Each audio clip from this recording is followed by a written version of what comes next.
आजच्या भागामध्ये आपण सचिवाची कार्ये बघणार आहोत. आपण मागच्या भागामध्ये सचिव म्हणजे काय, सचिवाची व्याख्या बघितली होती. मी तुम्हाला वेगवेगळी उदाहरणं दिली होती. आजच्या भागामध्ये आपण सचिवाची कार्ये बघणार आहोत. तर सचिवाचं पहिलं जे कार्य आहे ते आहे प्रशासकीय कार्य. सचिवाला वेगवेगळ्या प्रकारची प्रशासकीय कार्य करायला लागतात. म्हणजे प्रशासकीय कार्यामध्ये बघा कोणती कोणती कामं येतात. तर त्याच्यामध्ये आवक व जावक पत्रव्यवहार सांभाळणे, रोख व बँकांचे व्यवहार करणे, संस्थेमध्ये जमा होणारी रक्कम, संस्थेचा होणारा खर्च यांची नोंद ठेवणे इत्यादी कामे ही सचिवाला पार पाडावी लागतात. म्हणजे आपल्या संस्थेमध्ये रोजचा खर्च किती झालेला आहे, रोज किती आपल्याला प्रॉफिट नफा झालेला आहे, तो तो त्याची नोंद करणे. त्याच्यानंतर आपण खर्च किती केला त्याची नोंद करणे. संस्थेत जर काही पैसे आले असतील तर ते पैसे आपल्याला किती आलेले आहेत त्याची नोंद करणे. अशी वेगवेगळ्या प्रकारची कामे करावी लागतात. तसेच बँकेसंबंधित पण वेगवेगळ्या प्रकारची कामे करावी लागतात. बँकेचे व्यवहार बघणे, कॅशबुक पूर्ण आहे की नाही, पासबुक पूर्ण आहे की नाही, अशी वेगवेगळ्या प्रकारची कामे त्याला करावी लागतात. तसेच वेगवेगळ्या ठिकाणी त्यांना पत्रव्यवहाराचं सुद्धा काम करावं लागतं. मग वेगवेगळ्या भागांमध्ये पत्रव्यवहार पत्र पाठविणे, त्या पत्रांवरती जो मजकूर लिहिलेला आहे तो बरोबर आहे की नाही ते तपासणे, अशी वेगवेगळ्या प्रकारची प्रशासकीय कार्य ही सचिवाला करावी लागतात. तसेच महत्त्वाच्या कागदपत्रांचे नस्तीकरण करून सर्व पुस्तकं जपून ठेवणे. म्हणजे आता एखादं पुस्तक पूर्ण झालं, आपलं ऑडिट झालं, म्हणजे ते पुस्तक हरवलं तरी चालेल नाही, तसं करता येणार नाही. ती सुद्धा पुस्तकं आपल्याला जपून ठेवावी लागतात. कमीत कमी 3 वर्षापासूनची तरी पुस्तकं जपून ठेवायला पाहिजे. हे मी कमीत कमी सांगते. जर तुमच्या संस्थेचे वर्षानुवर्षाची कागदपत्र असतील तर अतिशय उत्तम, अतिशय चांगलं आहे. आणि हे प्रशासकीय कार्य हे सचिवाला पहिलं कार्य करावं लागतं. त्याच्यानंतर सचिवाला दुसरं जे कार्य आहे ते आहे हिशेब ठेवणे किंवा हिशेब तपासणे. बघा, सहकारी संस्थेच्या सचिवाला हिशेब ठेवणे, आर्थिक व्यवहारासंबंधीची बिले, खर्चाच्या पावत्या, बँकेचे पासबुक सुरक्षित ठेवणे इत्यादी कार्य करावी लागतात. म्हणजे आता बिले म्हणजे कोणती बिले, तर तुम्ही सहकारी संस्थेमध्ये तुमचा समजा आता एक्सपोर्ट इम्पोर्टचा बिझनेस असेल तर तुम्ही जो माल पाठवलेला आहे, मग तुम्हाला जे पैसे यायला पाहिजेत मग ती बिलं, बरं ज्याचे पैसे आले ती इनवर्ड आणि आउटवर्ड असे 2 रजिस्टर. त्याच्यानंतर आज किती पैसे आले त्याची नोंद वही, किती पैसे आपण दुसऱ्यांना दिले, पेमेंट केले ते, हे सगळ्या नोंदी त्याला ठेवाव्या लागतात. कोणाला? सेक्रेटरीला. प्रत्येक हिशोब ठेवायचा. आपण जर कर्मचाऱ्यांना काही कामासाठी बाहेरगावी पाठवलेलं असेल तर त्याचा जो खर्च झालेला आहे त्याला वाउचर देणार आपण, तो वाउचरवर सगळा खर्च लिहिणार, त्याचं ते वाउचर जपून ठेवणं, हे सगळं वर्षाच्या शेवटी ज्या वेळेस आपल्या संस्थेचं हिशोब तपासला जातो त्यावेळेस एक ना एक कागद तुमचा तपासला जातो. कोणाकडून? लेखापालाकडून, अंकेक्षकाकडून. म्हणून ह्या सगळ्या गोष्टींचं हिशेब ठेवणे आणि हिशोब तपासणे हे त्याला कार्य करावं लागतं. ज्यावेळेस वर्षाच्या शेवटी संस्थेचं ऑडिट असतं, अंकेक्षण असतं, तर सगळ्यात पहिले ह्या सचिवाला सगळ्या संस्थेची हिशेब तपासणी स्वतः आधी करून बघावी लागते. सगळे बिलं नीट आहेत की नाही, सगळे कागदपत्र नीट आहेत की नाही, त्याच्यानंतर मग ते कागदपत्र तो अंकेक्षकाच्या, ऑडिटरच्या हातामध्ये देणार, तो फाईल ऑडिटरच्या हातामध्ये देणार. त्याच्याशिवाय त्याने देऊच नाही, कारण त्याच्यामध्ये संस्थेचा आरसा आहे. हिशोब तपासणी, प्रॉफिट बॅलन्स शीट ही संस्थेचा आरसा आहे. तुमच्या संस्थेची स्थिती कशी आहे ही तुम्हाला बॅलन्स शीटवरून कळणार आहे, तुमच्या पुस्तकांवरून कळणार आहे संस्थेच्या. म्हणून हिशेब तपासणी हे सुद्धा सचिवाचं अत्यंत महत्त्वाचं कार्य आहे. आणि त्याच्यानंतर आपला पुढचा जो पॉईंट आहे तो आहे कायद्यातील तरतुदींची पूर्तता. सहकारी संस्थेच्या सचिवाला आवश्यक ती वैधानिक पुस्तके संस्थेमध्ये ठेवावी लागतात. भाग नोंदवही, ठेव नोंदवही, सभासद नोंदवही, हिशोब पुस्तके, हे सगळं त्याला व्यवस्थित ठेवायला लागतं. सभासदांचं रजिस्टर वेगळं, ज्यांनी शेअर्स खरेदी केले ते भाग व नोंद वही वेगळी, डिपॉझिट जर असतील तुमच्या संस्थेच्या काही ती वही वेगळी, अशी वेगवेगळी वह्या त्याला बाजूला ठेवून संपूर्ण कायद्याची त्याला पूर्तता करावी लागते. कायद्याचं त्याला पालन करावं लागतं. कोणाला? सचिवाला. आणि संस्थेचं आर्थिक वर्ष संपल्यानंतर नोंदणी अधिकाऱ्याकडे नियमितपणे व ठराविक मुदतीमध्ये 45 दिवसांच्या आत त्याला आर्थिक कागदपत्रे, विविध विवरणे, निवेदने, अहवाल इत्यादी त्याला सचिवाला पाठवावे लागतात. कोणाकडे? निबंधकाकडे. बरोबर. त्याच्यानंतर आपला पुढचा जो चौथा पॉईंट आहे तो आहे सभेसंबंधी कार्य. तर या सभासदांच्या अधिमंडळाच्या सभा अध्यक्षाच्या मान्यतेने घेणे, सभेपूर्वीची सूचना तयार करणे, ती सूचना संबंधित सभासदांना वेळेत जाणे. जर व्यवस्थापन समितीची जर सभा असेल तर व्यवस्थापन समितीलाच ती सूचना गेली पाहिजे, नाही तर व्यवस्थापन समितीची सभा आहे आणि सूचना पाठवताय सभासदांना, तर तसं होता कामा नये.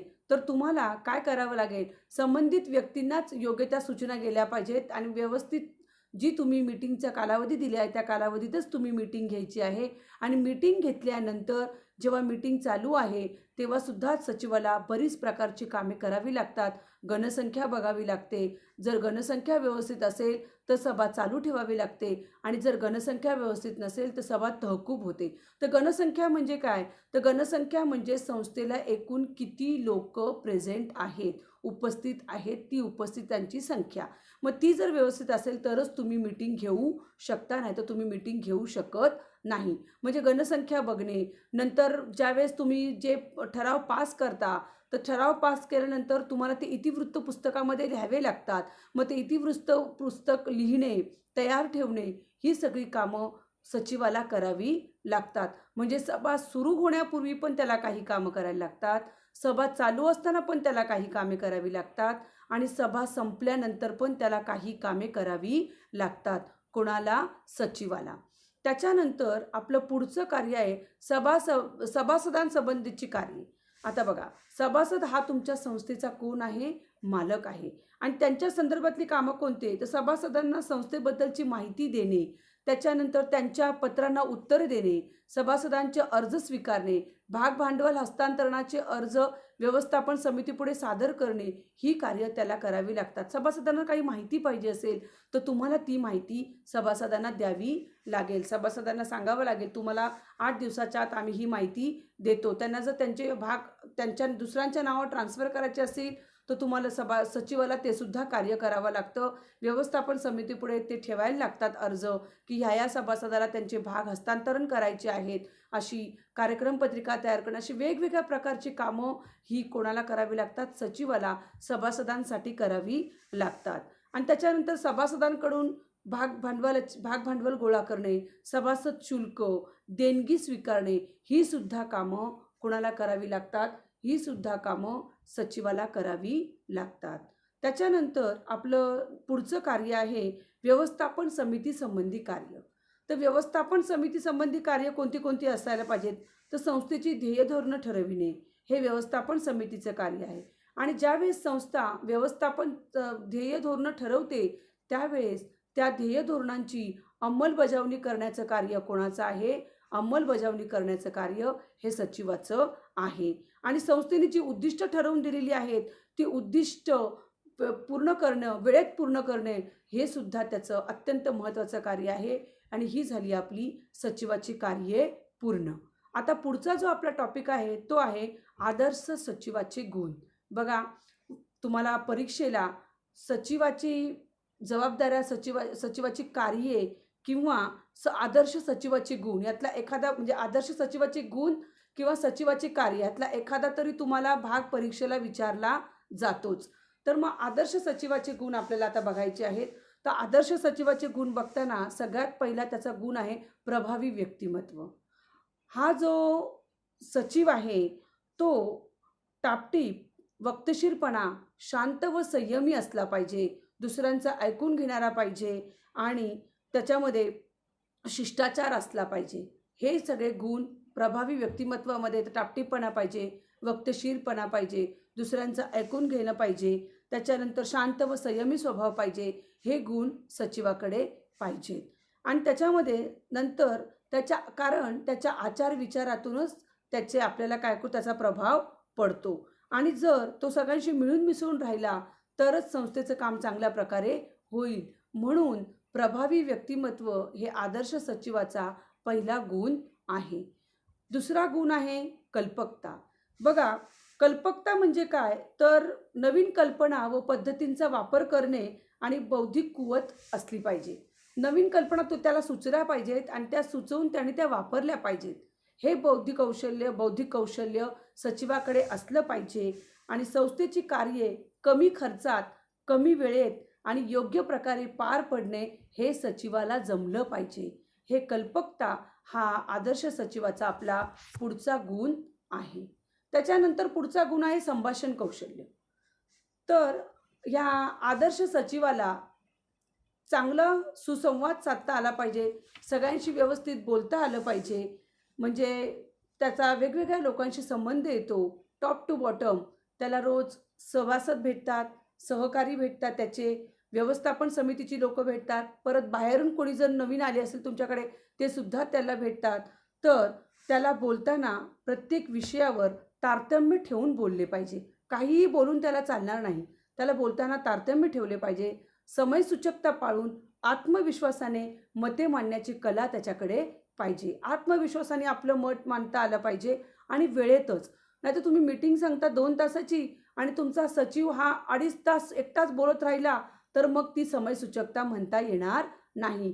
समयसूचकता म्हणजे तुम्ही जर मीटिंगला 2 तास दिले असतील तर 2 तासांमध्ये तुमची संपूर्ण मीटिंग कव्हर झाली पाहिजे.